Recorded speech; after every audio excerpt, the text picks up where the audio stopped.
গত ব্লগে আমি আপনাদের সাথে শেয়ার করেছিলাম আমরা কিভাবে হোটেল বেওয়াচে পৌঁছেছি।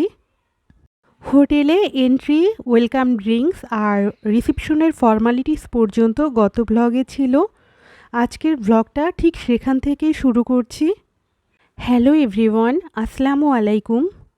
Welcome to my channel Tarana inspiration. আশা করি সবাই অনেক বেশি ভালো আছেন। আলহামদুলিল্লাহ, আমরাও ভালো আছি। নতুন আরও একটি ভিডিও ব্লগে আপনাদেরকে স্বাগতম। হোটেল বেওয়াচে আমরা যে রুমটা পেয়েছিলাম সেই রুমের নাম্বার হচ্ছে 616। রুমটাতে এন্ট্রি নিয়ে খুবই সুন্দর একটা ভিউ দেখলাম। এখানে রুমের সাইজটা অনেক বড়সড় ছিল, আর রুমটা তো সাজানো গোছানো ছিল সেটা তো বলার অপেক্ষা রাখে না। রুমে এন্ট্রি নেওয়ার পর একদম দরজার সাথে লাগোয়া এরকম আলমিরা দেখতে পাবেন। এখানে রাখা ছিল একটা সেফ, যেখানে আপনারা আপনাদের মূল্যবান জিনিসপত্র পাসওয়ার্ড দিয়ে রাখতে পারবেন। এর ঠিক পাশে ছিল ইস্ত্রি করার জন্য আয়রন স্ট্যান্ড এবং এরকম একটা আয়রন মেশিন। এই সেফটা দেখে বেশ ভালোই লেগেছে, কারণ মূল্যবান জিনিসপত্র এর ভিতর রেখে কিন্তু আপনারা ইজিলি বাইরে যেতে পারবেন, ঘোরাফেরা করতে পারবেন।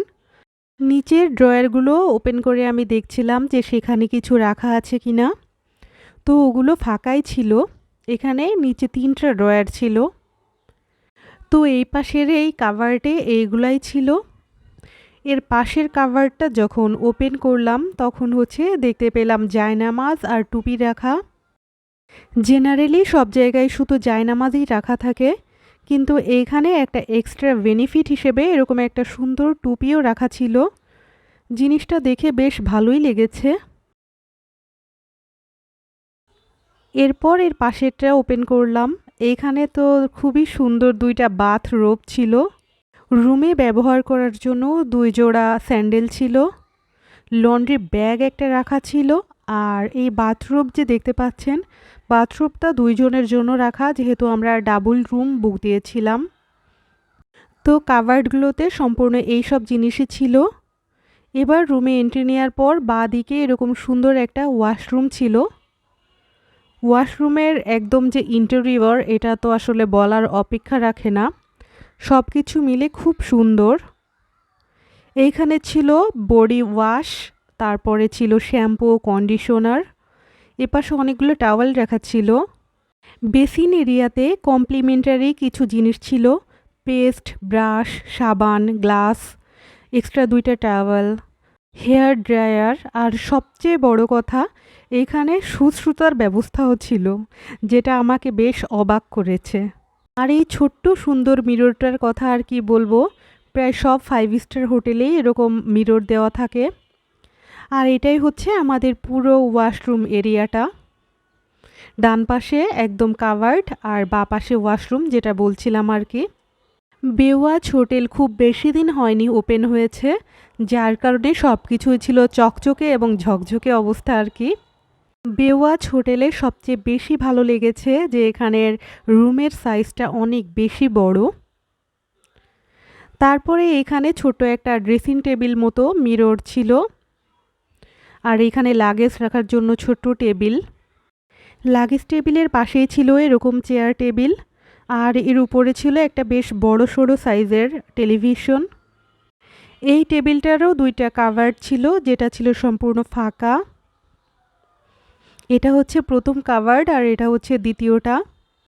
এই টেবিলের উপরে লেখালেখি করার জন্য এরকম পেন্সিল এবং কাগজও দেয়া ছিল, যেটাতে অলরেডি আমার মেয়ে নিয়ে আঁকাআঁকি শুরু করেছে। রুমের একদম কর্নারে 2টা সিঙ্গেল সোফা ছিল, যেটার সাথে একটা সেন্ট্রাল টেবিলও দেওয়া ছিল। 2টা সুন্দর টেবিল ল্যাম্প। আর এইখানে হোটেলের কিছু নির্দেশিকা ছিল, যেগুলো আমি আপনাদের সাথে পরে শেয়ার করব। এখন সবচেয়ে এক্সাইটিং পার্ট, যেটা ফুল হাইট একটা পর্দা, যেটা ওপেন করে আমরা ব্যালকনিতে যাব।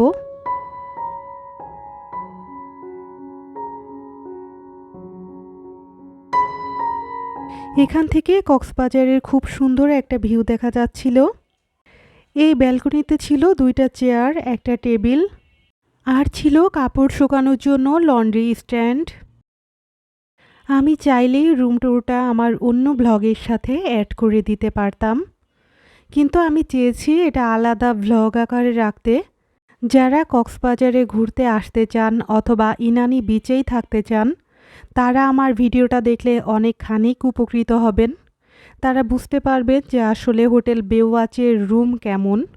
তো সেই সব কথা চিন্তা করেই আসলে রুম ট্যুরের ব্লগটা আলাদা করে রাখা। আমরা যখন কক্সবাজার এসেছি, কক্সবাজারে অন সিজন ছিল, তো আসার আগেই আমরা হোটেলে রুম বুক করে রেখেছিলাম ঢাকা থেকেই। এখানে এসে আমরা কত তলায় কোন রুমটা পাবো এটা হচ্ছে হোটেল বেওয়াচের একদম সম্পূর্ণ ইচ্ছাধীন একটা ব্যাপার। তো এতক্ষণ তো একটা সাজানো গোছানো বেড এরিয়া দেখালাম। বেডের ঠিক পাশে এরকম সুন্দর চা কফির একটা কর্নার ছিল, যেখানে 2টা ওয়াটার বোতলও ছিল।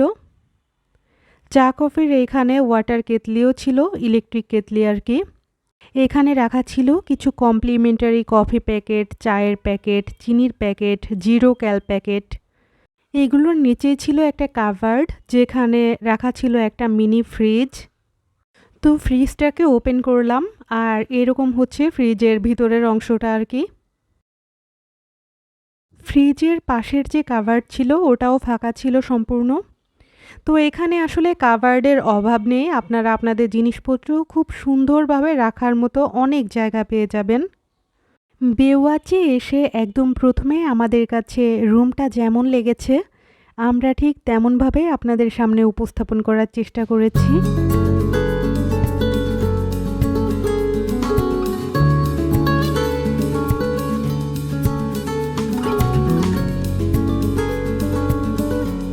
যাই হোক, সারাদিন কী করলাম সেটা তো আপনাদের সাথে নেক্সট ব্লগে শেয়ার করবই। সন্ধ্যার দিকে নিজেদের জন্য একটু কফি বানিয়ে নিচ্ছিলাম।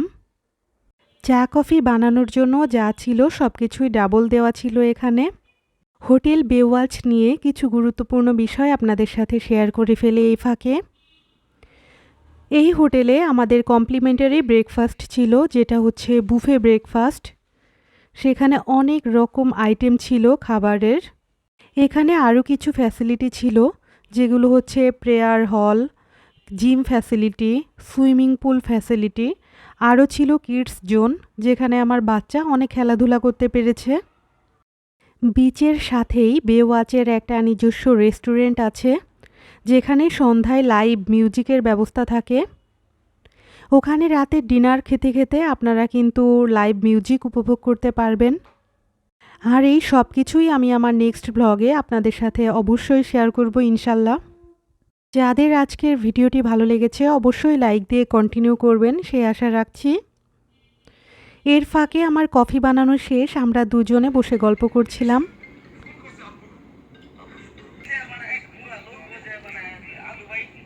এখন দেখিয়ে দিচ্ছি এই কাগজগুলোতে বেওয়াচের কী নির্দেশিকা ছিল। এটাতে ছিল হোটেলের প্রসপেক্টাস, ওনাদের যে ইউনিক ফিচার সেগুলা, ওনাদের যে ডিটেলসগুলো এখানে সংক্ষিপ্ত আকারে লেখা ছিল, যে কখন আসলে কোন ধরনের সার্ভিস পাওয়া যাবে।